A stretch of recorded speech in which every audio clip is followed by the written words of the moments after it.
আমরা খুব ভালো আছি। তোদের দেখতে এলাম। কাল কারা দেখলাম হামলা করতে চাইলো তোদের। ঠিক আছিস তো সবাই?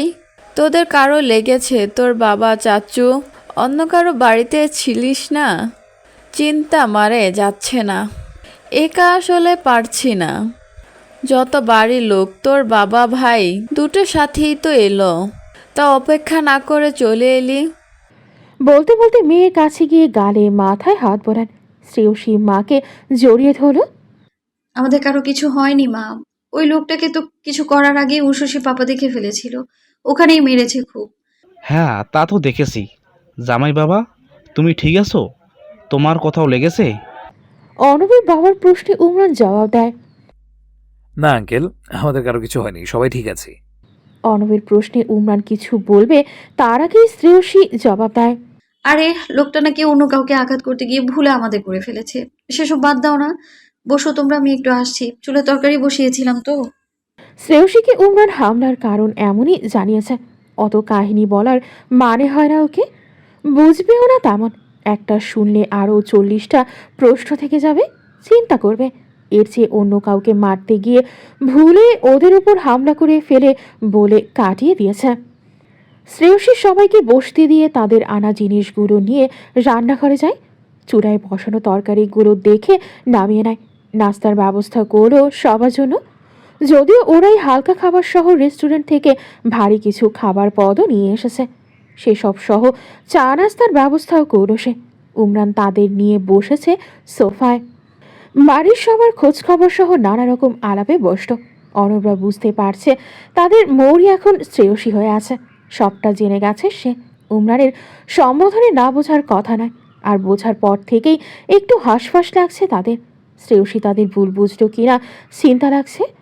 মেয়েটা কি সেই ভুলটার জন্য তাদের সব ভালোবাসা উপেক্ষা করে যাবে, ভুলে যাবে তাদের সাথে কাটানো সেই দিনগুলো? রক্তের সম্পর্ক না থাকলেও আত্মার বন্ধন বলেও তো কিছু হয়, যেটা ছিল তাদের মধ্যে। সেই বন্ধনটাও উপেক্ষা করে যাবে না তো? ভেবেই বুকের ভেতর অদ্ভুত এক হাহাকার অনুভব করলো তারা।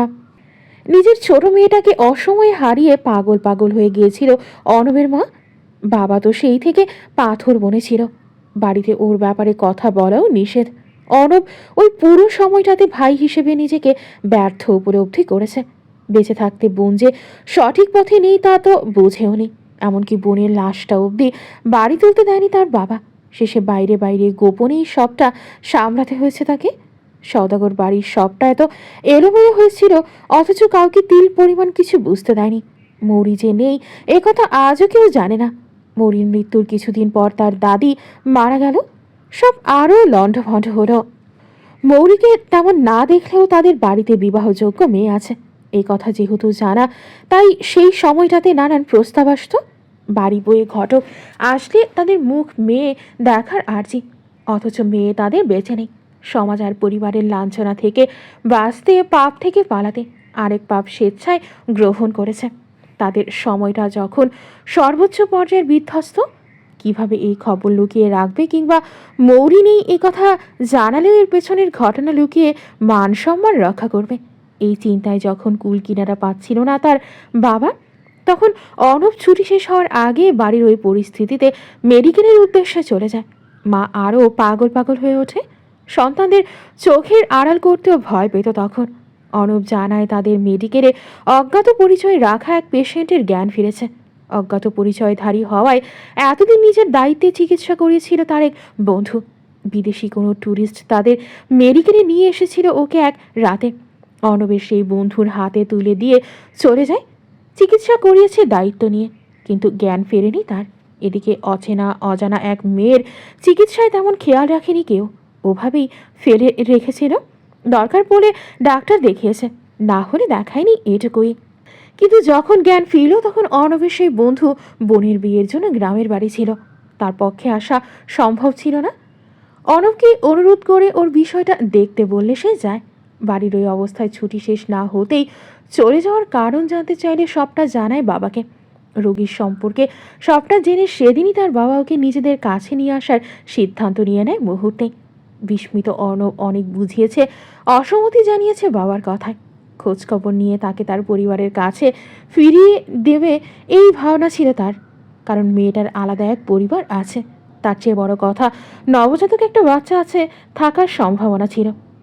রোগীর মেডিকেল টার্ম তো তাই বলেছে। কিন্তু বাবার যে সম্মান রক্ষার উন্মাদনা উপায় পেয়ে হাতছাড়া করতে না চাওয়া স্বার্থনিশী সিদ্ধান্তটা ছিল ওই মুহূর্তে। তার আগে টিকতে পারেনি অর্ণব।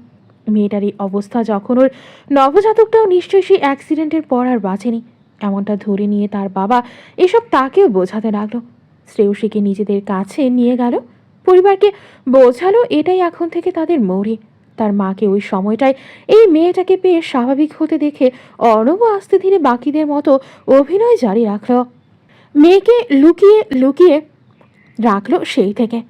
তুলি যেমনভাবে বড় হয়েছে সেভাবেই চলালো শ্রেয়সীকে। কোথাও গেলে সাধারণ বোরকার সাথে হিজাব নিকাব কিংবা সাধারণ পোশাক পরলেও মুখ বাঁধা রাখতে নির্দেশ দিত। শ্রেয়সী এসবের কারণ হিসেবে জানতো ছোট থেকে ওভাবে বড় হয়েছে তারা দুই বোন। তাছাড়া তাদের ওদিকের এলাকায় প্রায় মেয়েরাই এমনভাবেই চলে, তাই অসুবিধা হলো না মানিয়ে নিতে। শ্রেয়সীর মৌরি পরিচয় আসার পর বাইরের মানুষ বলতে তার দেখা পেয়েছে এক অনামিকা। এর বাইরে কক্সবাজার ঘুরতে গিয়ে সেখানে মুখ খুলেছিল, আর সেদিন প্রথমবার পাত্রপক্ষের সামনে গিয়ে। ব্যাস, আর কেউ তাকে সরাসরি দেখল কই এরপর? দেখেনি। ভাইয়া, মৌরি আপু আমাদের মৌরি আপু নয় তাই না? তুরার ফিসফিস কণ্ঠ। পাশাপাশি আছে দুজন, সোফায় বসেছে, সবাই চা নাস্তা খাচ্ছে উশুশিকে নিয়ে গল্প করতে করতে। বাচ্চা মেয়েটার সব কাণ্ডই তাদের ভালো লাগে। হাসলেও, রাগ দেখালেও, বিরক্তি দেখালেও, খেলতে চাইলেও কিংবা কোলে আসবে না বলে কাঁদলেও সবই ভালো লাগে তাদের। ওকে নিয়েই মেতেছিল তারা। এসবের মধ্যে তুরা নিচু কণ্ঠে ভাইকে কথাটা জিজ্ঞেস করল। অর্ণব হঠাৎ ওর ফিসফিস কণ্ঠ শুনে কপাল কুঁচকে তাকায়। তুরা বিরক্তিতে ভেঙচি কাটে, তবে তার কথা ভাই শোনেনি বুঝে ফের প্রশ্ন রাখে। মৌরি আপুকে স্বামী প্রেয়সী ডাকছে কেন ভাইয়া? আর মৌরি আপুর বাচ্চা এলো কোথা থেকে? সেদিন জিজ্ঞেস করেছিলাম, এখনো বলনি কিন্তু তুমি। অর্ণবকে আবার সবার মাঝে মাঝে ফিসফিস করতে শুনে ধমক দেবে ভেবেছিল, কিন্তু কথাগুলো কানে আসতেই থেমে যেতে হলো। তুনা তার হাঁটুতে ঠোকা দিয়ে ডাকে, এই ভাইয়া, বলো না প্লিজ, সব উল্টাপাল্টা কেন এমন? অন্য নামে ডাকছে সে বুঝলাম, স্বামী আদর করে অন্য নামে ডাকতেই পারে, কিন্তু আপুর বিয়ে কবে হলো সেটাই জানলাম না। অথচ শ্বশুর বাড়ি চলে এলো সেদিন, আবার আগের বার এসে দেখলাম কিউটি পিউটি একটা বাচ্চাও। মানে কিভাবে কি? একটু বলো না প্লিজ, বাচ্চা কিভাবে এলো? অন্য নামে ডাকার কারণ যখন ভেবেই নিয়েছিস নিজে নিজে, সেভাবে বাকি প্রশ্নের উত্তরও খুঁজে নে। তুনা কথাগুলোর অর্থ বুঝে একটু লজ্জা পায়, তবে পাত্তা দিল না। কৌতূহলের সাথে সাথে বিরক্তি বাড়ছে। সে অর্ণবের শার্টের হাতা টেনে নিম্নকণ্ঠে বলে, কিন্তু বিয়ের কথা তো জানলাম না, আর বাচ্চা কিভাবে এলো সব বলো না। অর্ণব সবার দিকে এক নজর তাকায়। তাদের কেউ দেখছে না বুঝে স্বস্তির শ্বাস টানে। পরপর দাঁতে দাঁত চেপে বলে, এখন আমি তোকে বাচ্চা কিভাবে এলো তা বোঝাবো বিস্তারিত। তুর্না দাঁতে জিভ কাটে। একটু ঘুরে গেছে তার প্রশ্নটা অ্যাঙ্গেল, অন্যভাবে গেছে ভাইয়ার কাছে। সে সামনে বলে, উফ, আমি ওসব বলছি নাকি? বাচ্চা কিভাবে হয় আমি জানি, কিন্তু সেদিন আর্মিটার সাথে পাঠিয়ে দিলে আপুকে সবাই মিলে, তারপর আর বাড়ি এলো না। জিজ্ঞেস করলাম মাকে, মা বলল আপুর বিয়ে হয়ে গেছে। এরপর এ বাড়ি এলাম, দেখি বাচ্চাও আছে একটা। মানে কিভাবে কি? চোরা নজরে সবাইকে দেখে নিয়ে অর্ণবের দিকে তাকায় সে প্রশ্নের জবাব চাইতে, কিন্তু অর্ণবকে নিজের দিকে অদ্ভুত নজরে চাইতে দেখে কিঞ্চিত ঘাবড়ে গেল সে। কি হয়েছে? তখনও অদ্ভুত নজর তার দিকে। অর্ণব নিজের বাহু হতে তুর্নার হাত সন্তর্পণে ছাড়িয়ে বলে, সরে বস তোর না। কথাটা শুনে তুর্না খেয়াল করলো সে অর্ণব ভাইয়ার গা ঘেঁষে বসেছে। ফিসফিস করে কেউ না শোনে মতো বলতে গিয়ে করে কবে এতটা কাছে চলে গেছে বুঝতে পারিনি। সে একটু সরে আসে, আর কিছু জানতে চাইল না এরপর। একে তো এত কাছাকাছি বসেছিল মেয়েটা, তার ওপর উল্টাপাল্টা প্রশ্ন করছিল। যদিও ওর দিক দিয়ে ঠিকই আছে, যে কারো এসব প্রশ্ন মাথায় আসবে স্বাভাবিক, কিন্তু তার স্বাভাবিক লাগেনি। পুরুষালী মনটায় অন্য কিছু আছে, আর সেই অন্য অনুভূতি নব্য হওয়ায় সামলাতে শেখেনি এখনো অর্ণব। তাই তার এত কাছাকাছি এসে এসব প্রশ্ন করায় সেই অন্য কিছুর দিক দিয়ে হৃৎপিণ্ডের কোথাও একটা কম্পন অনুভূত হয়। খারাপ চিন্তা আসে মাথায়। তরুণার নিজেরও শেষ দিকে এসে প্রথমবারের মতো অর্ণব ভাইয়ের সামনে কিছু একটা নিয়ে অস্বস্তি হলো। কিন্তু কিশোরী মন সেই অস্বস্তির হেতু খুঁজে পেল না। সে আরও সরে এসে বড় মায়ের পাশে বসে যায়। অর্ণবের তা চোখে পড়ল। তরুণা উশুশিকে নিয়ে মেতে ওঠে এরপর, কিন্তু তার মনে আসলেই অনেক প্রশ্ন, যার উত্তর সে মেলাতেও পারছে কিছুটা। তাও অর্ণব ভাইয়ার মুখে নিশ্চিত হতে চেয়েছিল। মামাতো বোনের জন্মদিন অনুষ্ঠানে গিয়ে একবার অনেকদিন থেকে গেছিল সে আর মৃন্ময়। বাড়ি থেকে আসার চাপ দেয়নি, তাই মামার বাড়ি রসের হাড়ি পেয়ে তারাও ফিরে আসার নাম গন্ধ নেয়নি। তারপর একেবারে খবর পেল দাদি মারা গেছে। তখনই আসে বাড়ি। এসে আর মৌরি আপুকে দেখেনি। তারা জানতো নিজের মামা বাড়ি গেছে সেও। বড় বাবা আর তার বাবা সাধারণত তাদের কোথাও বেড়াতে গেলে থাকতে দেয় না। তারা যেমন মামা বাড়িতে সুযোগ পেয়ে অনেকদিন থেকে এসেছে, তেমন মৌরি আপুও থাকছে ভেবে বেশি ভাবতো না। কিন্তু দাদি মারা যাওয়ার দিনও আসতো না কেন অবাক রেখেছিল। যেখানে মৌরি আপুর নানু বাড়ির সবাই চলে এসেছে সেখানে সে কেন আসেনি? মাকে জিজ্ঞেস করে বলল এসেছিল, সে দেখেনি। তাদের এত কান্নাকাটির মধ্যে বোন থেকেও তাদের সামনে আসেনি শুনে অবাক লাগলেও অল্প বয়সী তরুণা মৃন্ময় অত কিছু গভীরভাবে ভাবেনি। তবে খুব মিস করতো বোনকে। পরে হঠাৎ একদিন সকালে একটা মেয়েকে দেখলো বাড়িতে। সবাই বলল ওটাই মৌরি আপু। তার নাকি অ্যাক্সিডেন্ট হয়েছিল বলে হাসপাতালে ভর্তি ছিল। খুব বড় অ্যাক্সিডেন্ট, সারা শরীরে আর মুখমণ্ডলে নাকি তীব্র আঘাত। অপারেশন করে ঠিক করতে হয়েছে। মুখেও প্লাস্টিক সার্জারি করে বদলে দিয়েছে। তরুণা মৃন্ময় কষ্ট পাবে বলে তাদের জানায়নি। তাদের বোন তাদের সবাইকে নাকি ভুলে গেছে। তাদের নিজেদের সবটা চেনাতে হবে আপুকে। সিরিয়ালে আসক্ত তরুণা বিশ্বাস করতে সময় নেয়নি। কিন্তু তখন ছোট থাকলেও এখন সময়ের সাথে সাথে মুখে না বলা কথাও চারপাশটা পর্যবেক্ষণ করে বুঝে নিতে পারে। এই যে সে বুঝতে পারছে, সেদিন যে মেয়েটাকে এনে তাদের বোন বলে জানিয়েছিল সবাই, সে মেয়েটা তাদের মৌরি আপু নয়, বরং উষসীর মা। আর এই সুদর্শন দেখতে আর্মি ভাইয়াটার বউ, যার নাম শ্রেয়সী। তাদের কাছে ছিল এতদিন অন্য পরিচয়। এখন সব ঠিক আছে, কিন্তু তার প্রশ্ন অন্য জায়গায়। তার মৌরি আপু কোথায়? অনামিকা মৌরির প্রিয় বান্ধবী, যে মৌরির অস্তিত্ব এখন আর এই পৃথিবীতে নেই। অনামিকাই নিজের প্রিয় বান্ধবীর প্রেমিক পুরুষ একজন বিধর্মী এ কথা জানিয়েছিল তাকে। মৌরির প্রেমিক তুষারের পুরো নাম তুষার কায়ান। আধুনিকতায় মোড়ানো চিন্তাধারা আর চলাফেরা তার। মুসলিম প্রধান দেশে বিশেষ কোনো চিহ্নের মাধ্যমে কাউকে দেখে কোন ধর্মের তা বোঝা না গেলে যে কেউ মুসলিম ভেবে নেবে স্বাভাবিক। মৌরিও তেমনই ভেবেছে। কিশোরী বয়সে একজনের প্রেমে পড়েছে। সেই জন নিজেই প্রেমিক হওয়ার প্রস্তাব দিলে একসময় প্রেমও হয় তাদের। কিন্তু সে তো আর জানতো না যে সবার জীবনে প্রেম এলেও সেই প্রেমে পূর্ণতা হেঁটে হেঁটে আসে না।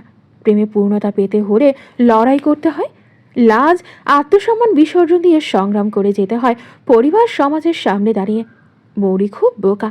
প্রেমের জন্য প্রেমিকের কাছে ইজ্জত বিলিয়ে দিতে পেরেছিল, অথচ সেই প্রেমের ফল জিয়ে রাখতে একটু লড়াই করে যেতে পারল না। নিজের ভুল উপলব্ধি করার পর প্রেমিককে না হয় ধর্মের আগে রাখল না, কিন্তু প্রেমের নিষ্পাপ ফলটা টিকিয়ে রেখে তাকে সম্বল করে একটু সংগ্রামের মাধ্যমে বেঁচে থাকা যেত না? কিংবা প্রেমিককেই না হয় জানালো সব সমস্যার কথা। কারণ পাপ থেকে পালাতে যে পথে গেল সেটাও সে ঘোরতর পাপ। তার প্রেমিককে বলে না হয় দুজনের সম্মিলিত কোনো সিদ্ধান্তে আসতো, কিন্তু মৌরি ওসব কিছু করল না। আগেও যেমন আবেগের বসে গর্হিত অপরাধ করেছে, নিজের ভুল উপলব্ধি করার পরও ফের সেই আবেগকে প্রাধান্য দিয়ে সমাধানের পথ না খুঁজে মুখ লুকিয়ে পালিয়েছে। যার সন্তান গর্ভে ধারণ করেছিল, যার নামে প্রেম বিষ পান করে অল্পতেই পাপের ঘরা পূর্ণ করেছে, সেই ছেলেটাকে একবার নিজের সমস্যার কথা জানায়নি সে। দুনিয়ার থেকেও মুখ লুকিয়ে পালিয়েছে, সাথে নিজের প্রেমিক আর প্রেম চিহ্নের সাথে মস্ত বড় অন্যায় করেছে। অন্যায়ই তো। ভুল যখন দুজন মিলে করেছে তখন সমাধানের দায়িত্ব কি করে তার একার হয়? পালালেও একসাথে পালাবে, লড়লেও একসাথে লড়বে। তারপর পূর্ণতা আসবে কি আসবে না সেটা পরের বিষয়, কিন্তু লড়তে তো হবে। তাহলেই তো সে একজন যোগ্য প্রেমিকা। এখন যে প্রেমের জন্য সে নিজের ইজ্জত বিলালো, বাবা মায়ের অযোগ্য সন্তান হয়ে রইল, ভাই বোনদের অযোগ্য বোন হয়ে রইল, মেয়ে হিসেবে নিজেকে কলঙ্কিত করল, সেই প্রেমেরই ব্যর্থ আর অযোগ্য এক প্রেমিকা মৌরি। তুষারের ফেসবুক আইডির নাম তুষার কায়ান। মৌরির সাথে যুক্ত ছিল ফেসবুকে। এই নামে অস্বাভাবিক কিছু কখনো মাথায় আনেনি। সেখানেই তাদের যত প্রেমালাপ। কিন্তু তুষার মূলত বেশি সক্রিয় থাকতো নিজের ইনস্টাগ্রাম অ্যাকাউন্টে। ফেসবুক তার সক্রিয়তা বলতো মেসেঞ্জারে প্রেমিকের সাথে আলাপের সময়টুকু। এর বাইরে মাঝে মাঝে নিজের কিছু ছবি আপলোড দিতে মন চাইলে দিত, না হয় নেই। মৌরির কোনো ইনস্টাগ্রাম অ্যাকাউন্ট ছিল না বলেই মেসেঞ্জারে আলাপ করতো তারা। তাই সামাজিক যোগাযোগ মাধ্যমের যুগেও দুজনের আলাদা সাইটে সক্রিয়তার কারণে দুজনের ধর্ম সম্পর্কে অজ্ঞাত রয়ে গেল। না হয় নিশ্চিত সরাসরি জানতে না পারলেও কিছু হলেও চোখে পড়ত, আন্দাজ করতে পারত যে দুজনে ভিন্ন ধর্মাবলী। কিন্তু আফসোস তা হলো না। অনামিকা তখন নতুন নতুন ইনস্টাগ্রাম অ্যাকাউন্ট খুলেছে। তখন অ্যাকাউন্ট খুলেই ফেসবুকে যারা যুক্ত আছে তাদের আইডি আপনা আপনি সুপারিশে আসত। প্রিয় বান্ধবীর প্রেমিকের আইডি দেখে কৌতূহলবশত ঢুকেছিল প্রোফাইলে। আনমনে স্টক করতে করতে আপনা আপনি বুঝে গেল এই সত্য। তারপরও নানাভাবে যাচাই করে যখন দেখলো তার সন্দেহ কোনো ভুল নেই, তখন কিছু না ভেবেই মৌরিকে জানিয়ে দিল এই কথা, যে আফসোস তার এক জীবনে বোধহয় ফুরাবে না। সেদিন আর কোনো প্রকার যোগাযোগ করতে পারেনি অনামিকা মৌরির সাথে। কিন্তু সারাটা দিন প্রিয় বান্ধবীর মনের অবস্থা ভেবে চিন্তায় রইল। তাও অনামিকা কল্পনাতে আনতে পারেনি যে মৌরি আত্মহত্যার পথ বেছে নেবে। কিন্তু তার মানসিক ভাঙ্গনের কথা ভেবে যথেষ্ট দুশ্চিন্তায় ভুগছিল। মৌরির সাথে যোগাযোগ করতে না পেরে পরদিন তাদের বাড়ি যাবে ঠিক করল। কিন্তু সকাল হতে না হতেই মৌরির ভাইয়ের ফোন আসে। জানতে চাইল মৌরির পেটের বাচ্চাটা কার। অথচ অনামিকা তখনই জেনেছে যে তার বান্ধবী অন্তঃসত্ত্বা। মাথায় যেন বাজ পড়ল। সাথে এও জানলো মৌরি আর বেঁচেই নেই। কাল রাতেই স্বেচ্ছায় দুনিয়ার মায়া ত্যাগ করেছে। স্তব্ধ অনামিকা নিজেকে মৌরির মতোই অযোগ্য আর ব্যর্থ এক প্রিয় সখী উপলব্ধি করল, যে তার বান্ধবী প্রেমের মরণ বিষ পান করেছে, জানতেই পারেনি। আর না তার বান্ধবী তাকে জানিয়েছে। ব্যর্থই তো সে, যেখানে নিজেকে বান্ধবীর কাছে একটা বিশ্বাসের আরামের জায়গা হিসেবে উপলব্ধি করাতে পারেনি, যার কাছে সবচেয়ে গোপনীয় কথাও ভাগাভাগি করা যায়, জীবনের সবচেয়ে কঠিন মুহূর্তে যার সাথে কথা বলে নিজেকে হালকা করা যায়, এমন বিশ্বস্ত জায়গা সে হয়ে উঠতে পারেনি। আর না সে ওই খবর শুনে নিজের বান্ধবী কতটা ভেঙে পড়বে তা আন্দাজ করতে পেরেছে। হঠাৎ করে নিষ্ঠুর এক সত্য জানা মাত্র খবর পাঠিয়ে দিল। সে যদি একটু ভেবে চিনতে সামনাসামনি দেখা করে প্রিয় সখীকে মানসিকভাবে আর একটু শক্ত করে এই সত্য জানাতো, বা যদি আস্তে ধীরে নিজেই যাতে উপলব্ধি করতে পারে এমনভাবে তুষারের সত্য তার সামনে আনতো, তাহলে আজ তার প্রাণের সখী বেঁচে থাকতো। সেই হঠকারী একটা সিদ্ধান্তের আফসোস অনামিকার এক জীবনে কখনো মিটবে না। ভাইয়া, এটা নাও, মৌরিয়াপুর বান্ধবী অনামিকা এটা তোমাকে দিতে বলেছে। অনব বাইরে এসে একটু আগেই বসার ঘরে সোফায় বসেছে। ফোনে কিছু একটা দেখছিল মনোযোগ দিয়ে। তরুণা পাশে এসে বসেছে তা চোখে পড়েছে, কিন্তু ওর বলা কথা শুনে চট করে তাকালো। তরুণা হাতের সাদা কাগজের চিরকুটটা অনবের দিকে এগিয়ে রেখেছে। সে তাকাতেই চোখের ইশারায় নিতে বোঝায়।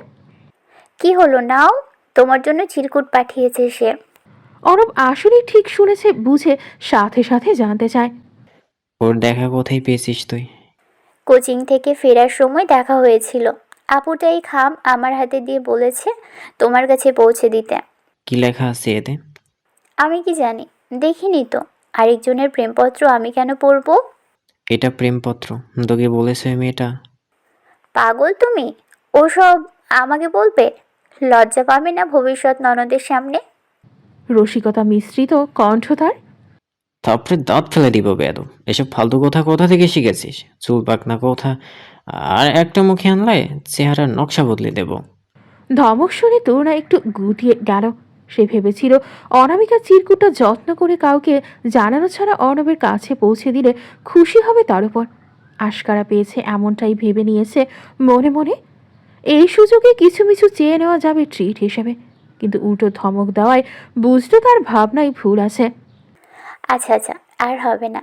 তুমি চিরকুটটা নাও, দেখবে অনামিকা আপুর বার্তাগুলো পড়ে তোমার মুড একদম ফুরফুরে হয়ে যাবে। অর্ণব কিছু বলতে গিয়েও থেমে গেল। অনামিকা চিরকুটে কি লিখেছে তা সে জানে না, তবে নিজে খুলে পড়তে ইচ্ছে করলো না তার। ওটা খুলে পড়। আমি পড়বো? কানে কম শুনিস? আচ্ছা পড়ছি। খুলে পড়তে শুরু করলো। প্রথমে ক্ষমা চেয়ে নিয়ে আপনার বোনের মাধ্যমে এভাবে চিরকুট দেওয়ায়, কিন্তু আর কোনো উপায় আপনি রাখেননি অর্ণব।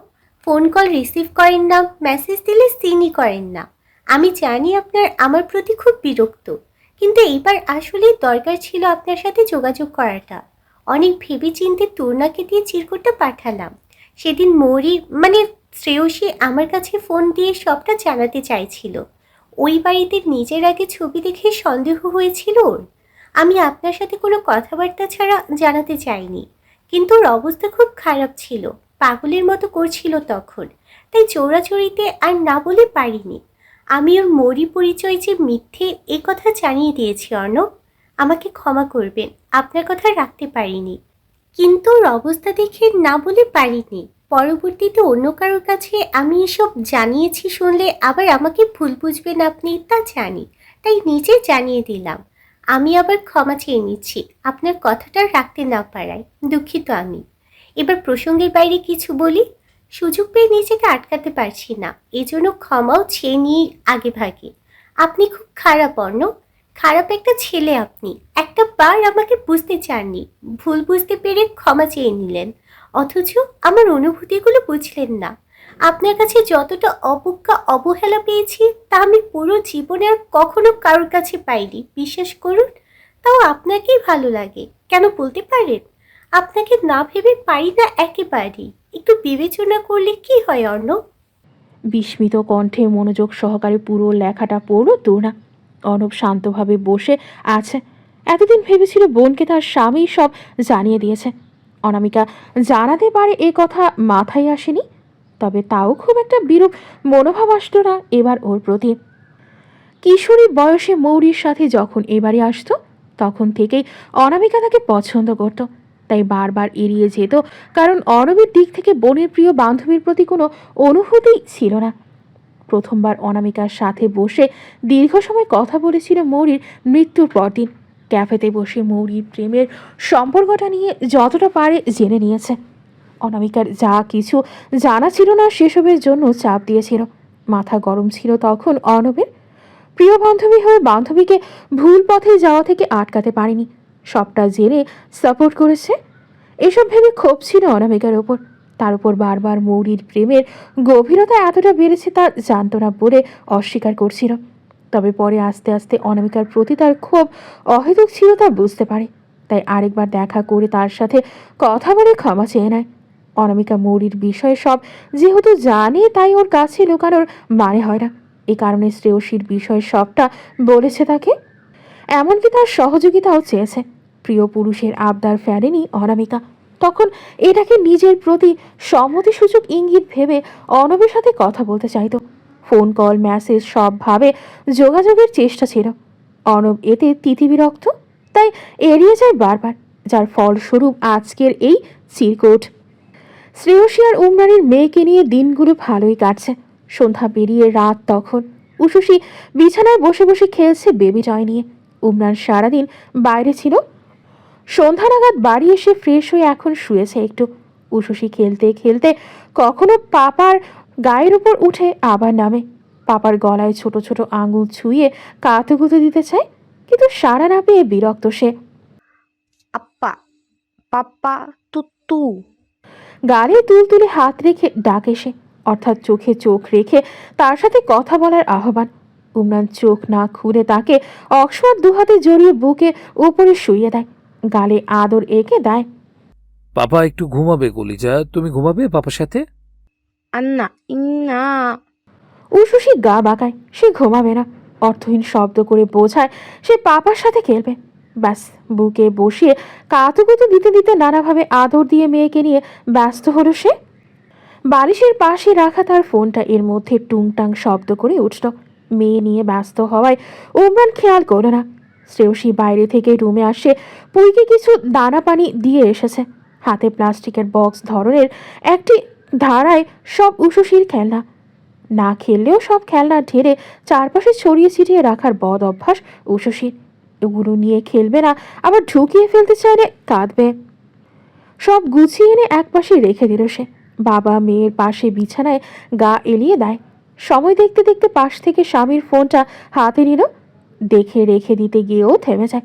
কিছুক্ষণ নীরবে সময় লাগিয়ে দেখল, তারপর বেশি না ভেবে ফোনটা রেখে কাত হয়ে শুয়ে পড়ে। বাবা মেয়ে তখন খেলতে খেলতে খিলখিল করে হাসছে। পেটের উপর বুকের দিকে বসে আছে উশসী। উমরান পেটে মুখ গুজে আদর দিলেই সুরসুরি লেগে হেসে ওঠে সে। শ্রেয়সী হাত বাড়িয়ে ডাকলো মেয়েকে। মাম্মা, এদিকে এসো লক্ষ্মী। ইন্নান্না। উশসী মাথা নাড়িয়ে অসম্মতি জানায়। খেলবে সে। মাম খাবে না? মাম্মা, মাম দিব তোমায়, এসো মা। মাম দেবে শুনে সে হামাগুড়ি দিয়ে মায়ের কাছে এলো। মাম মাম মাম শব্দ তুলে শ্রেয়সী নিজের পাশে শুইয়ে দেয় তাকে। উপরিভাগের একাংশের পোশাক সরিয়ে তাকে বুক ধরিয়ে দিল। তারপর ওনা দিয়ে ঢেকে দেয়। ডাক্তার দেখিয়ে সব রকম পরামর্শ নিয়েছিল তারা। তখন থেকেই সময়ে অসময়ে সুযোগ পেলেই উশুশীকে বুক ধরিয়ে রাখে। যদিও ঠিকঠাক চুষতে জানে না, কিন্তু আস্তে আস্তে শিখে নেবে একদিন। উশুশী মাঝে মাঝে অনীহা প্রকাশ করে, কিন্তু শ্রেয়সী ফল দিয়ে কিডস জেরি বানিয়ে রেখেছে। ওভাবেই বুকের মধ্যে থাকলে তবে কিছুক্ষণ পরপর সেই জেরি খাইয়ে দেওয়া হবে, তা উশুশী জানে। তাই জেরি মামের আশায় সে চলে আসে দুগ্ধহীন মায়ের বুকে। উমরান মেয়ে মায়ের কাছে চলে যাওয়ায় ফোন নিয়ে কিছু করছিল। কিছুক্ষণ আগে পাঠানো সব মেসেজ দেখল। চিন্তার রেখা তার কপালে। শ্রেয়সীর পানে চায়। একটু আগে ফোন নিয়েছিল সে, উমরান দেখেছে। শ্রেয়সীও তাকেই দেখছিল। উমরান তার দিকে তাকাতেই চোখের ইশারায় জানতে চায়। কি দেখছেন? উমরান ঠোঁট কামড়ে বউকে দেখে নিয়ে বলে, কিছু বলবে না? কি বলবো আমি? কোনো প্রশ্ন নেই? প্রশ্ন থাকবে কেন? মেসেজগুলো তো দেখেছো। তো বিরক্তি ফুটে উঠল উমরানের চেহারায়। কাছে এগিয়ে আসে শ্রেয়সী। সে কাত হয়ে শুয়ে আছে। মেয়েও তার মতো করে শুয়ে বুকে মুখ রেখে আছে, ওড়না দিয়ে ঢাকা। উশুশীর পাশে এসে শ্রেয়সীর দিকে ঝুঁকে বলে, ভুল বুঝে বসে আছো তাই না? চোখে চোখ রেখে সে জবাব দেয়। তাহলে কোনো প্রশ্ন করছো না কেন? উমরানের চোয়াল শক্ত, তবুও ললাটে চিন্তার রেখা। শ্রেয়সী স্বামীকে পুরো মনোযোগ দেখে বলে, সারা আপনাকে ওদের বাড়িতে কর্নেল আঙ্কেলের সাথে কোনো কারণে দেখা করতে গেলে তখন দেখতো। আমিও ছিলাম না। আলাদা অনুভূতি ওর আপনাকে দেখে। আমার মেয়েকেও আদর করতে থাকে কাছে পেলে। সবাই আপনার দ্বিতীয় বিয়ের কথা চিন্তা করছিল। এমন সময় সারার ওসব দেখে চেয়েছিল ওকে আপনার বউ করে আনতে, তাই তো? উমরান উত্তর না দিয়ে শ্রেয়সীর মনোভাব বোঝার চেষ্টা করছিল। এর মধ্যেই সে আবার বলে, কি হলো বলছেন না যে? মামুনি, বাবা, আপু, সারা, এমনকি সারার মাও এতে সম্মতি দিয়েছিল, তাই না? উমরান অতল সমুদ্রের ন্যায় চোখের দৃষ্টি ফেলে বলে, হ্যাঁ। আপনি রিজেক্ট করেছিলেন? না, প্রস্তাব আমি অবধি আসতে দিইনি, সো রিজেক্টও হয়নি। এসব নিয়ে কথা হচ্ছে শোনার পর ওখানেই থামিয়ে দিয়েছিলাম। তারপর আর এই নিয়ে কোনো কথা হয়নি আমার সামনে। ভালো। উশুশী ওড়না তুলে নেয় নিজের ওপর থেকে। একবারও জেরি দেওয়া হয়নি তাকে, আর থাকবে না ওভাবে। গা বাঁকিয়ে মাথা তোলে। উমরান শ্রেয়সীর উদাস কণ্ঠের বিপরীতে অকস্মাৎ ঝুঁকে তার গাড়ে ঠোঁট ছোঁয়ায়। মন খারাপ করছো কেন? আমাকে বিশ্বাস হয় না? কোনো প্রস্তাব আসলো আমি মেনে নিতাম।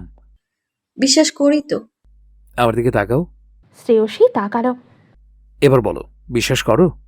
শ্রেয়সী পূর্ণ মনোযোগে গভীর চোখ জোড়া দেখে হালকা হেসে বলে, করি বিশ্বাস। বিশ্বাস না করলে তো দেখেই রাগারাগি করতাম। কিন্তু ও কেন আপনাকে মেসেজ দিচ্ছে এখনো? আমি তো আছি এখন। তাও এমন কেন করছে সারা?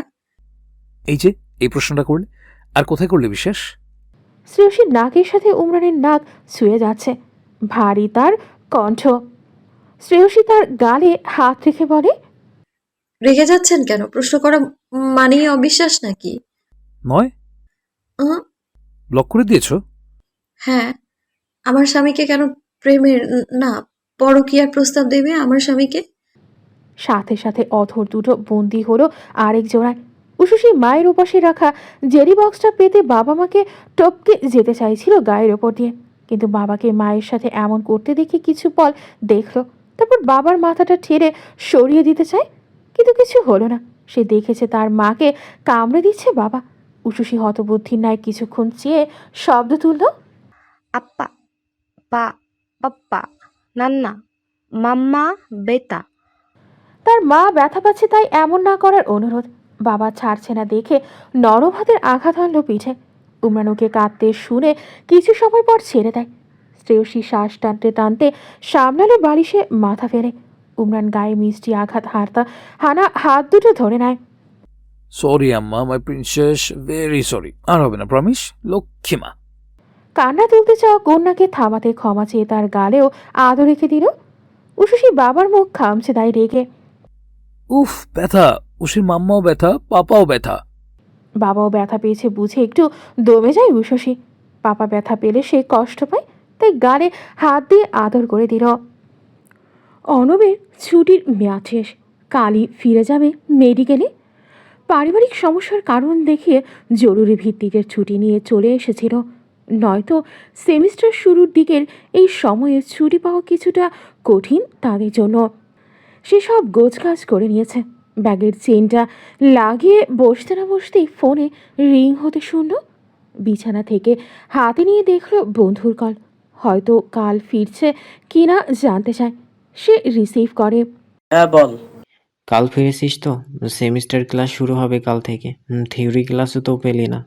সমস্যা নেই, কভার দিয়ে দেব, কাল আসিস। কথা বলতে বলতে সে বাড়ির সদর দরজা পেরিয়ে দাঁড়ালো। থিওরিতে কি কি ছিল সেসব নিয়ে কথা বলছে। আনমনে আরও কিছু দূর যায়। তোরা সদ্য গোসল করে বেরিয়েছে। শীতের কাপড়ে গা হাত পা কাঁপছে থরথর করে। শরীরে শাল জড়িয়ে মাথা পর্যন্ত ঢেকে নিয়েছে সে। দু হাতে মুখের সামনে আঁকড়ে ধরে কাঁপতে কাঁপতে এসে সোফায় বসল। অর্ণবের মা ছেলে কাল চলে যাবে বলে কিছু শুকনো খাবার বক্স ভরে দিচ্ছে। অর্ণব যদিও মানা করে দেয় প্রতিবার, কিন্তু তার মা শুনলে তো।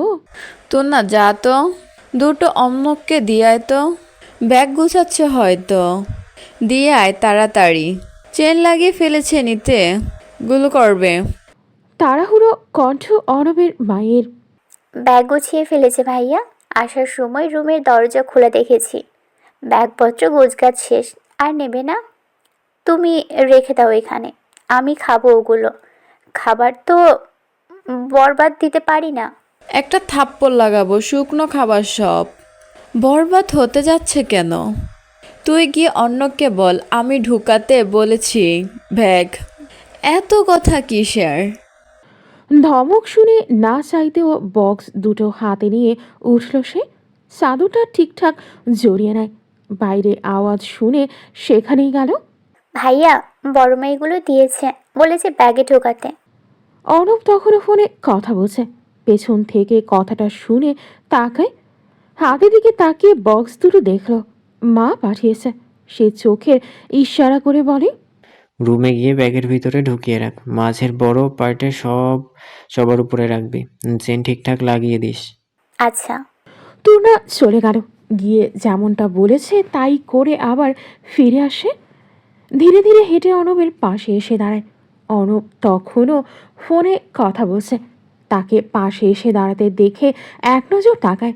তুরার হেলদোল নেই। দাঁড়িয়ে থাকে সে। দুহাত ঘষছে শীতের ঠান্ডায়। গোসল করে বের হওয়ায় হাত পা সব বরফ হয়ে আছে। অর্ণব 5 মিনিট পর কথা শেষে ফোন কাটল। প্রথমে কোনো কথা বলল না দুজনে। অর্ণব জ্যাকেটের পকেটে হাত ঢুকিয়ে দাঁড়িয়ে আছে। পাশাপাশি তারা কোনা চোখে পাশে সদ্য স্নান সারা রমণীকে দেখে অর্ণব।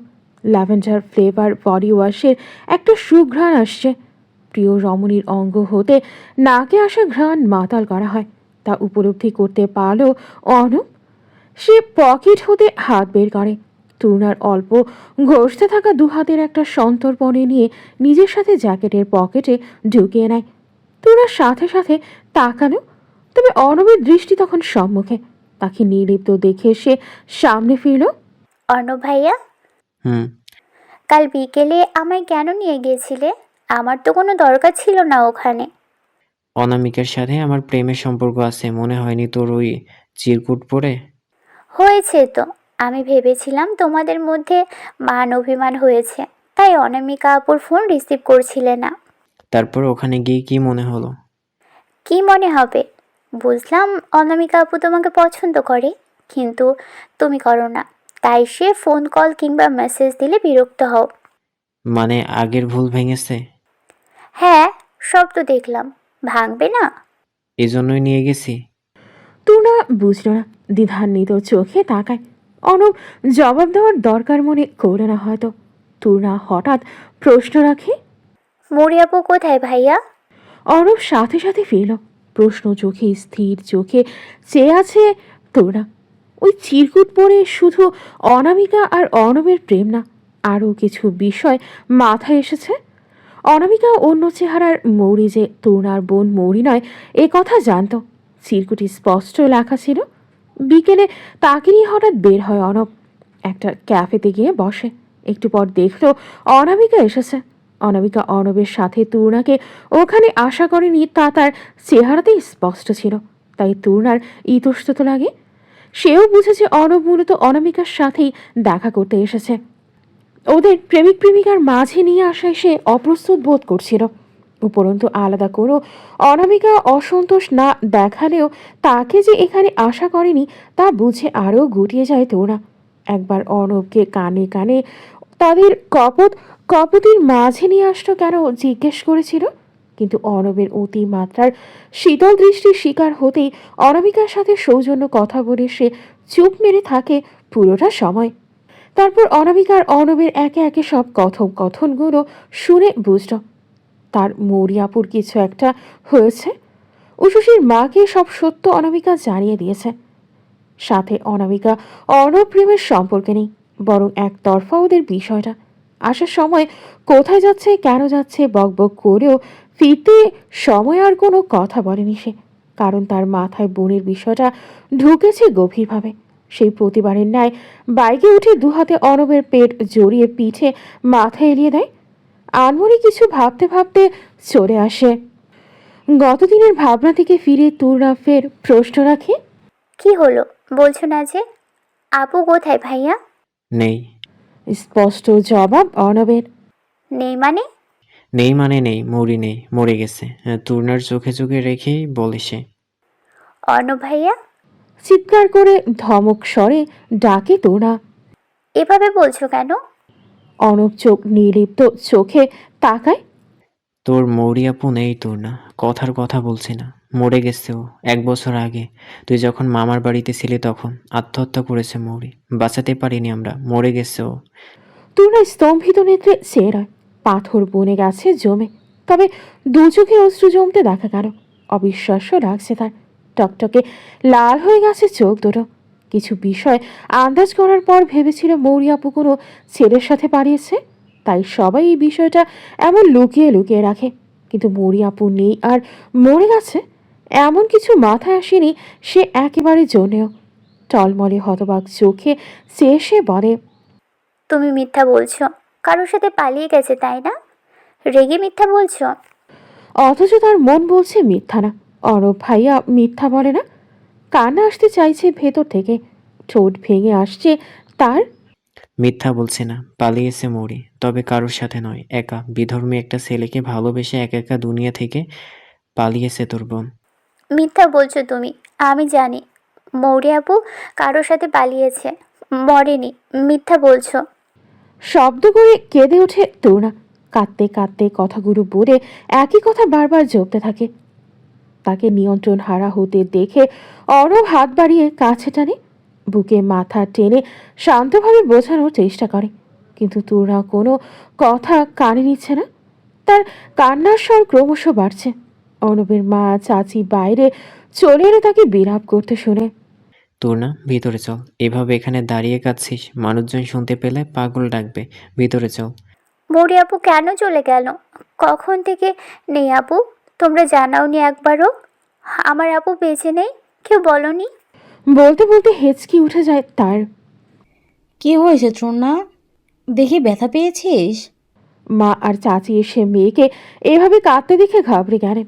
প্রশ্ন করে অর্ণবের বুক থেকে তুলে ফিরিয়ে নিল তরুণাকে। আবল তাবল বলে কাঁদতে দেখে চোখের পানি মুছিয়ে বুকে আগলে নেন। এভাবে কাঁদাচ্ছিস কেন ওকে? কি বলেছে ঘাড়ের ভিতর? কিছুই তো বুঝতে পারছি না। কিছু বলেছিস তুই?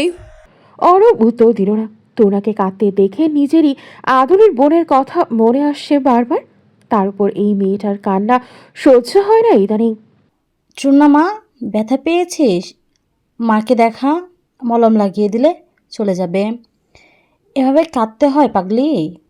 মায়ের কথায় তোনা বহু কষ্টে স্পষ্ট করে বলে, মরি আপু নাকি আর নেই? আপু মরে গেছে। তোমরা আমাকে জানাওনি কোনোদিনও।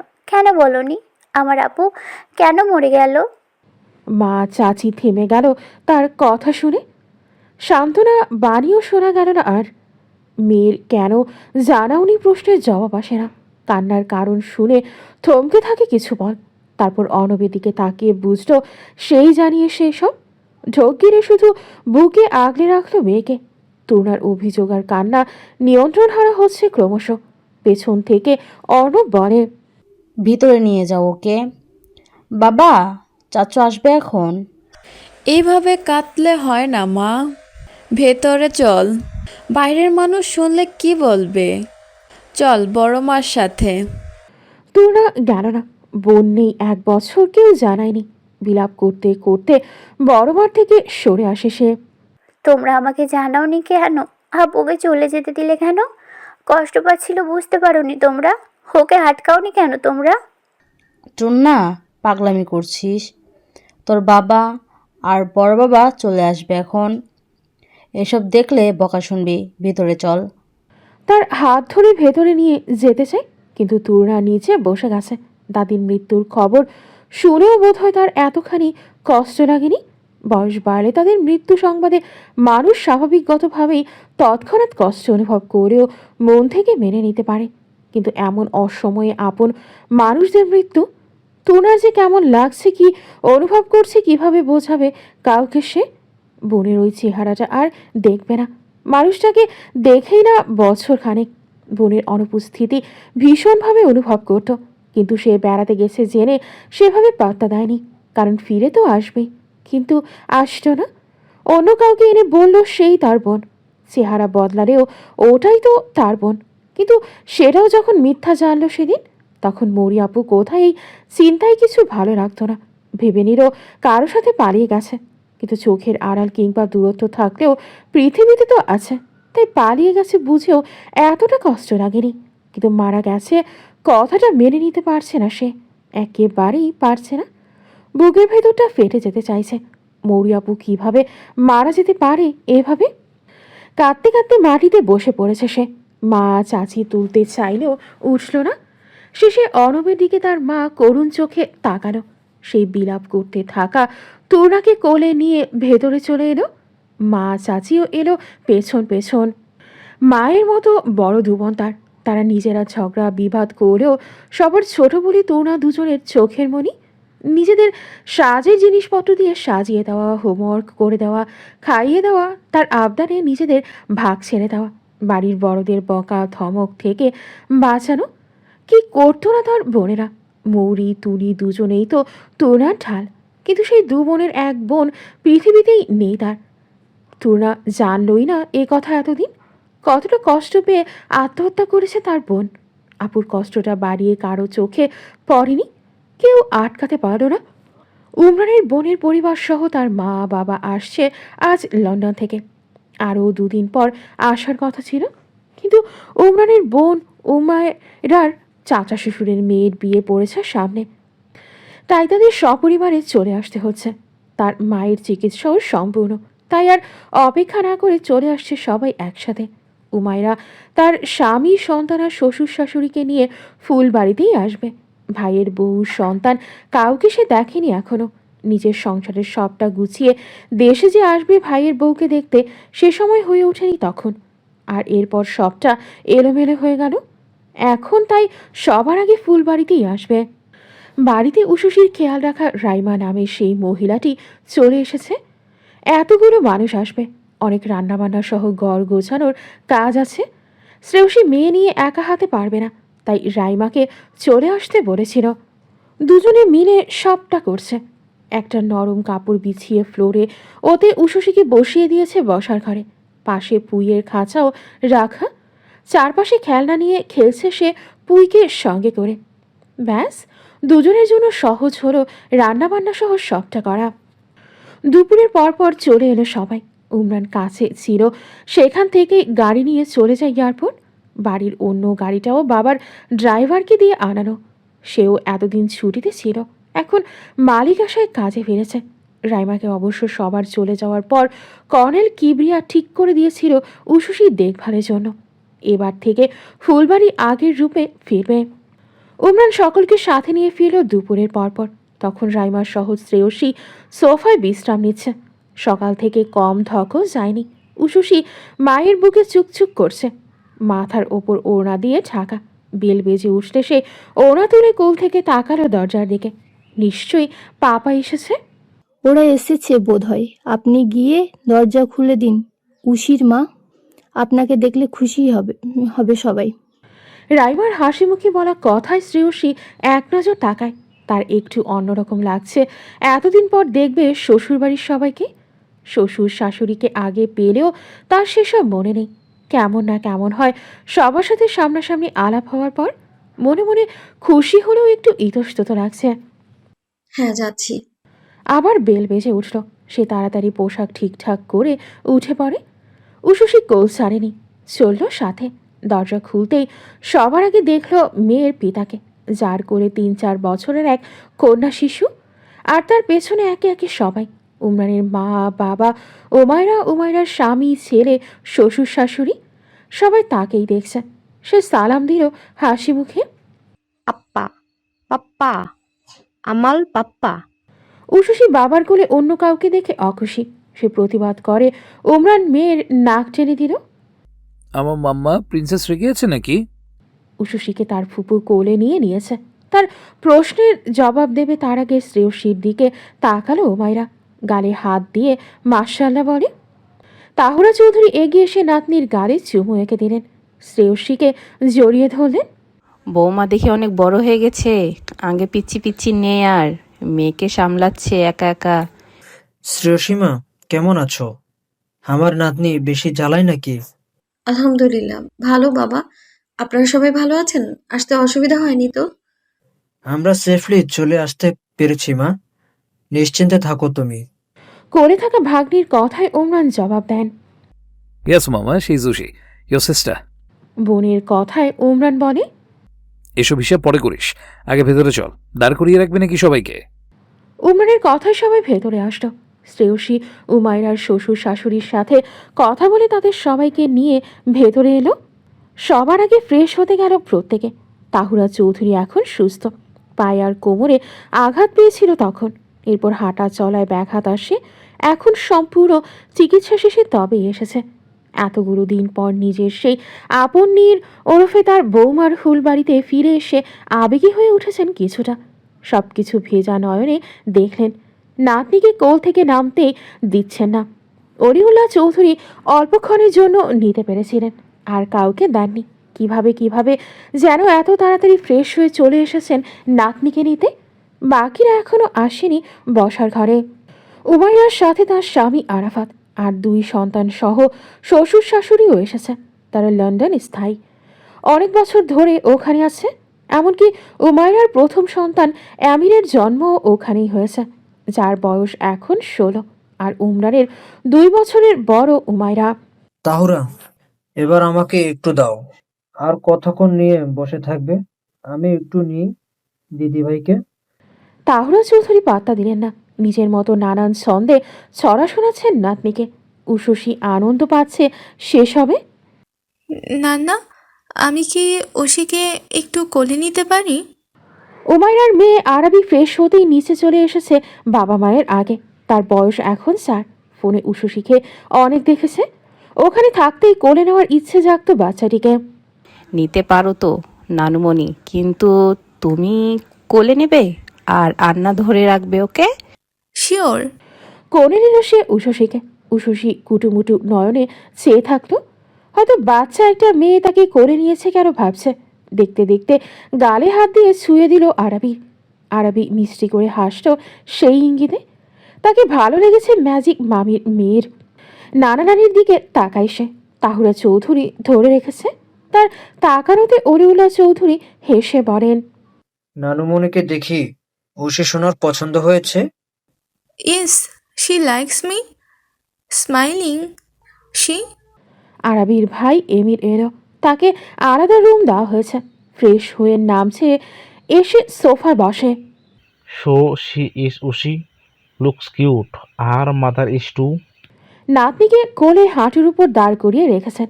বড় নাতনির কথায় শুনে বলেন, হবে না, মা বাবা দুইটা মিলেই হয়েছে চেহারাটা। ওর মায়ের চোখ দুটো দেখেছো? মাশাল্লাহ, ছেলে আমার এমনি এমনি তো আর পাগল হয়নি। ওর গায়ে ডাইপার আছে, আমার একটু দাও তো নানু। চোখ ঘুরিয়ে ঘুরিয়ে দেখছে সব, কোথায় এত মানুষ দেখে কাঁদবে তা না। শ্রেয়সী রাইমার সাথে মিলে ডাইনিংয়ে খাবার প্রস্তুত করছে সবার জন্য। তারাও দুপুরের খাবার খায়নি, সবাই আসলে একসাথে খাবে বলে। আমিরের কথাটা শুনে শ্রেয়সী ওখান থেকে জবাব দেয়, ওর দিকে ঘা হওয়ায় ডাইপার পরাই না তেমন, তবে আজ পরিয়ে দিয়েছি, তুমি নিশ্চিন্তে নিতে পারো। আমির একটু বাচ্চা কাচ্চার বিষয়ে সংবেদনশীল, তা সে বুঝেছে। 15-16 বছরের ছেলেটা খুব গোছানো পরিপাটি দেখাচ্ছে। কথাবার্তার চাল চলনও লন্ডনের মাটিতে জন্ম, পড়ালেখার চাপ আছে। তোমার তো বাচ্চা পেলেই কাঁদানো স্বভাব এমির, কোলে নাও, কিন্তু খবরদার আমার কলিজার নাতিকে কাঁদাবে না।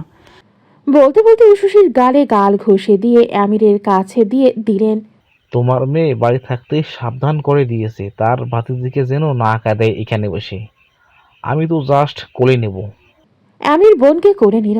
তার স্বভাব বাচ্চা দেখলেই কাঁদানো, যদিও নিজের বোনের ক্ষেত্রে ভিন্ন, কিন্তু অন্যদের বাচ্চা দেখলেই এমন করে ছেলেটা। তবে উশুশিকে কাঁদানো না, আদর করে দিলেও আরবির মতো। আরবিও তার পাশে বসে উশুশির সাথে কথা বলে আদর করছে। আজ ভাগ্যক্রমে সকাল থেকে উশুশির মন মেজাজ ফুরফুরে, নয়তো অচেনা কেউ নিতে চাইলেই ভ্যা ভ্যা করে কেঁদে উঠত। তাহুরা চৌধুরী গেলেন পুত্রবধূকে সাহায্য করতে।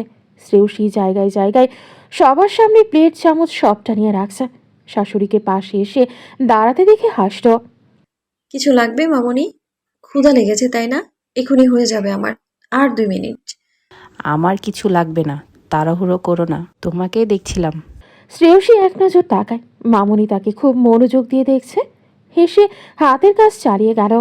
তোমাকে এভাবে দেখে কি যে ভালো লাগছে তুমি বুঝতেও পারবে না মেয়ে। মাথায় হাত দিয়ে কথাটা বলেন। শ্রেয়সী জবাব দিবে তার আগে নিজে আবার বলেন, রিল্যাক্সেশনের জন্য সেদিন ডাক্তার দেখিয়েছিলে তাই না? হ্যাঁ মামনি, সেদিন তো গেলাম, তারপর থেকে সবকিছু নিয়ম মেনেই চলছি। খবরদার উশসীকে অনুশীলন করানো সবটা। সাইকোলজিস্ট দেখাবে বলেছিল, শুনলাম তোমার বাবার কাছে, ওটাও দেখিয়েছিলে সেদিন? হ্যাঁ মামনি, সেদিন তো গেলাম, তারপর থেকে সবকিছু নিয়ম মেনেই চলছি। খাবার দাবার উশসীকে অনুশীলন করানো সবটা।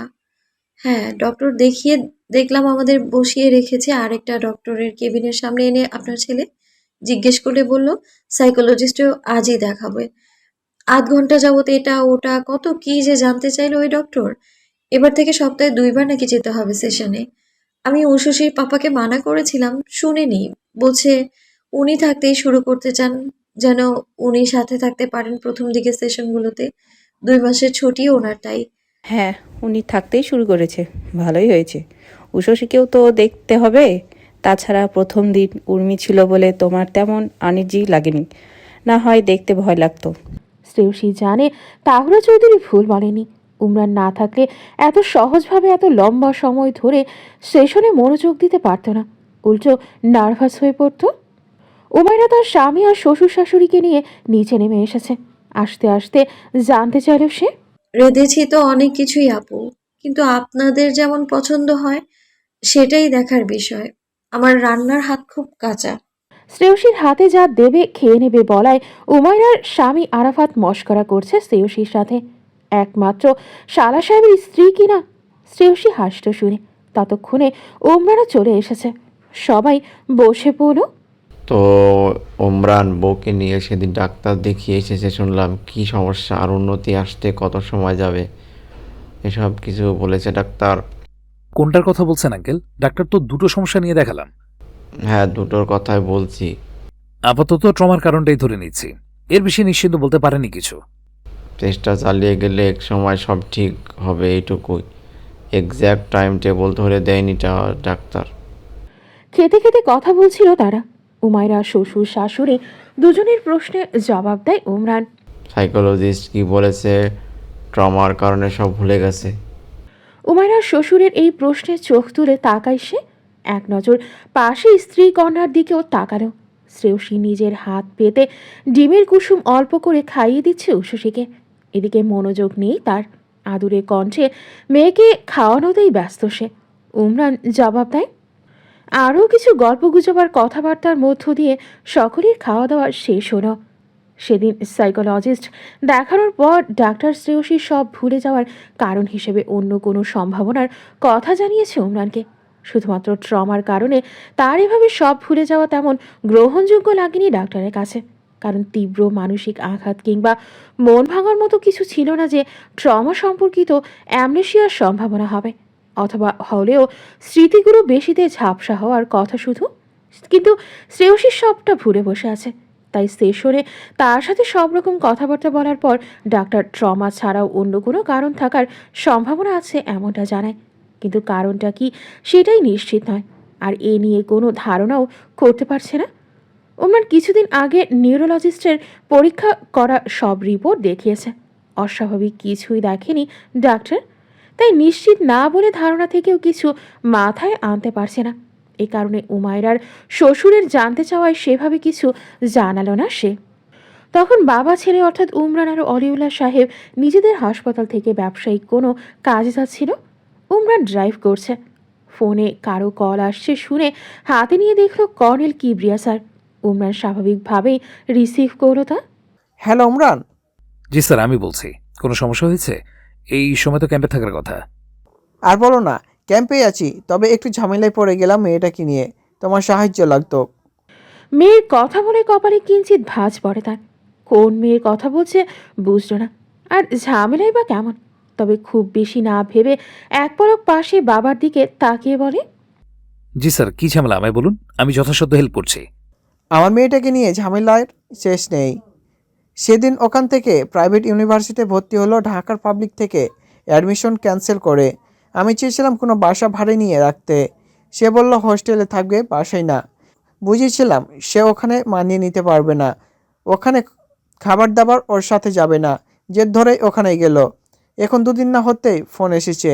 ওখানকার খাবার দাবার তেমন খেতে পারছে না, যা খেয়েছে ওতে অসুস্থ হয়ে পড়ছে। এখন হঠাৎ তো এভাবেই যেতে পারছি না। মেয়ে মানুষ যে কোনো পরিচিতিকেও সহজভাবে একটু জানাতে পারছি না। তুমি যদি একটু গিয়ে দেখো, আর কাল পরশুর দিকে চলে আসবো। উমরান এক দৃষ্টে গাড়ি চালাতে চালাতে সব কথা শুনল। বুঝেছে ওই সারা মেয়েটার কথাই বলছে। তার যদিও ওই মেয়ের অসুস্থতায় গিয়ে নিয়ে আসার ইচ্ছে জাগছে না, কিন্তু কর্নেল স্যার যখন বলছে অমান্য করা সম্ভব না।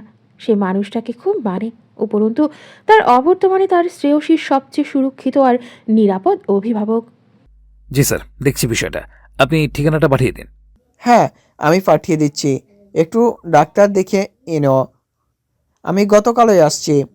আরে বিআই সাহেব, এত অস্থির হবেন না। আপনি সব কাজ কাম সেরেই আসুন। আপনার মেয়ে আমাদের বাড়িতে থাকুক ততদিন। বাইরের কারোর বাড়িতে তো আর থাকছে না। আপনার আরেক মেয়ের বাড়ি। আপনি ব্যস্ততা মিটিয়ে তবেই আসুন। মেয়ে এখানে ভালো থাকছে, তার নিশ্চয়তা আমি দিচ্ছি। ফোন লাউডে থাকা সব শুনছিলেন অলিউল্লাহ সাহেব। ও, বিআই সাহেবও আসেন কি নাকি? মেয়েটা যে হঠাৎ এভাবে অসুস্থ হয়ে পড়বে বুঝতে পারিনি। একটু দেখবেন কি হলো। আর বাঁচলেন আপনারা, মেয়ে মানুষ তো চিন্তায় থাকি। অলিউল্লাহ সাহেব আশ্বস্ত করে নিশ্চিন্তে থাকতে বলেন। কথা শেষে ফোন কাটা হলো। তুমি তবে ওকে গিয়েই নিয়ে এসো। আর বাড়ি যাওয়ার আগে একবার হাসপাতালে নিয়ে ডাক্তার দেখিয়ে ফেলো। ফুড পয়জনিং হয়েছে হয়তো। মিটিংয়েও তো একজন যেতে হবে। আমি ওখানেই যাই। উমরান সম্মতি জানায়। ড্রাইভারকে অন্য একটা কাজে পাঠিয়েছে, তাই দুজনে একই কাজে যাচ্ছে বলে একসাথে বেরিয়েছিল। বাবাকে কাঙ্ক্ষিত জায়গায় দিয়ে উমরান চলে গেল কর্নেল কিবরিয়ার পাঠানো ঠিকানা অনুযায়ী।